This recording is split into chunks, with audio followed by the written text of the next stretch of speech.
Hello my dears, ഇന്ന് ഷാർക്കിൻ്റെ കറി എങ്ങനെയാണ് വെക്കുന്നതെന്ന് നോക്കാം. ഒരു പീസ് കിട്ടിയ എനിക്ക്. അപ്പോൾ അതിന് വേണ്ടിയിട്ട്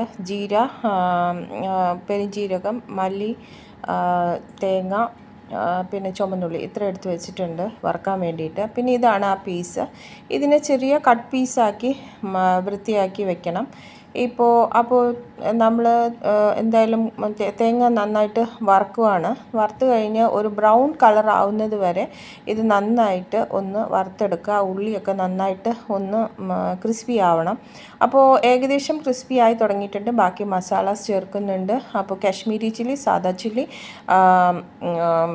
കൊറിയാണ്ടർ പൗഡർ, ടർമറിക് പൗഡർ, പിന്നെ തോട്ടത്തിൽ നിന്നും പറിച്ച കറിവേപ്പില. അതെൻ്റെ തോട്ടത്തിൽ നിന്നാണ് കേട്ടോ.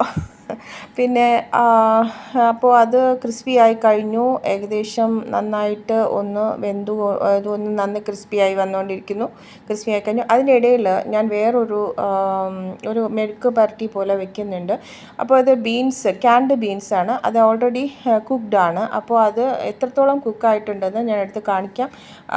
ഇത് ഇങ്ങനെ നമ്മളൊന്ന് ഇതാക്കി കഴിഞ്ഞാൽ അത് സ്മാഷായിട്ട് അങ്ങ് പോകുന്നുണ്ട്. അപ്പോൾ അതിന് വേണ്ടിയിട്ട് വെളിച്ചെണ്ണ, അതിനകത്തേക്ക് ഓണിയൻ, ജിഞ്ചർ ഗാർലിക് പേസ്റ്റ്, പിന്നെ നമ്മുടെ ഈ ക്രഷ്ഡ് ചില്ലി, പെപ്പർ, ഇതെല്ലാം നന്നായിട്ട് ഒന്ന് വഴറ്റിയെടുത്തിട്ട് ഇതിലേക്ക് നമ്മുടെ ആദ്യം പൊട്ടറ്റോ ചേർത്ത് നന്നായിട്ടൊന്ന് വഴറ്റിയതിന് ശേഷം ലാസ്റ്റാണ് നമ്മുടെ ഈ ബീൻസ് ചേർക്കേണ്ടത്. കാരണം ഇറ്റ്സ് ഓൾറെഡി കുക്ക്ഡ് ആണ്. അതുകൊണ്ട് പിന്നെ ഇങ്ങനെ ഒരു മെഴുക്ക് പുരട്ടി പോലെ കിട്ടും. നല്ല ടേസ്റ്റാണ് കേട്ടോ ഇത്. അപ്പോഴേക്കും ഞാൻ എൻ്റെ നമ്മുടെ കോക്കനട്ട് ഒന്ന് അരച്ച് ഗ്രേവി ആക്കി എടുത്തിട്ടുണ്ട്. അപ്പോൾ അത് നമ്മളൊന്ന് ഒരു വെളിച്ചെണ്ണയിൽ കുറച്ച് ഒനിയനും ഗാർലിക്കും നന്നായിട്ട് വഴറ്റിയെടുത്ത് അതിനകത്തേക്ക് കുറച്ച് കാശ്മീരി ചില്ലി പൗഡർ കൂടി ഇട്ട് നന്നായിട്ട് വഴറ്റി അതിലേക്ക് വേണം അരപ്പ് ചേർക്കാൻ.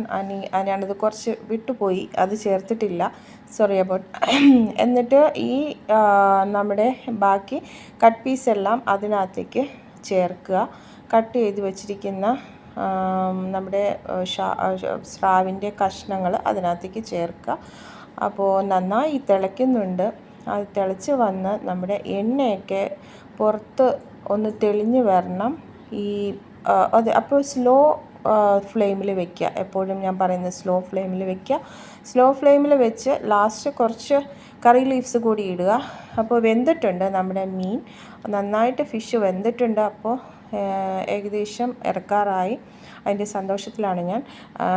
അപ്പോൾ എന്തായാലും കറി റെഡി ആയിട്ടുണ്ട്. ഇതാണ് തേങ്ങ വറുത്തരച്ച സ്രാവിൻ്റെ കറി. ഓക്കെ.